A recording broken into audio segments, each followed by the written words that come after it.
আমাকে যেদিন border cross করানো হচ্ছিল তখন তো আমি জানতাম না যে আমাকে বর্ডার ক্রস করা হবে।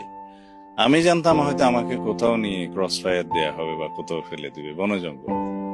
এখান থেকে ক্রস করে হয়তো এই রাস্তা দিয়েই হবে, খুব সম্ভাবনা। আমার কাছে যেটুকু মনে হয়েছে, যেটুকু আমিও তখন অনুভব করেছি, যখন আমাকে শিলং এ চোখ বন্ধ অবস্থায়, হাত বাঁধা অবস্থায় শিলং নিয়ে গেল, যে পর্যায়ে আমাকে ছেড়ে দেওয়ার একটু আগে আমার চোখের বন্ধনীটা খুলে ফেললো, তখন আমি যখন দেখলাম যে আমাকে ছেড়ে দেওয়ার জন্য প্রস্তুতি নিচ্ছে, তখন আমার কাছে মনে হচ্ছিল হয়তো বা আমাকে এইখানে এই দেশে ছেড়ে দেবে।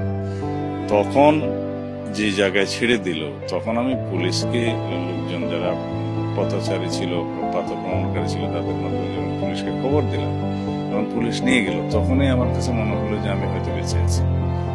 তারপরে যখন আমাকে মেন্টাল হসপিটালে নিয়ে গেল, তখন আমার কাছে মনে হলো হয়তো এখানে পাগলের মতো হয়ে গেল।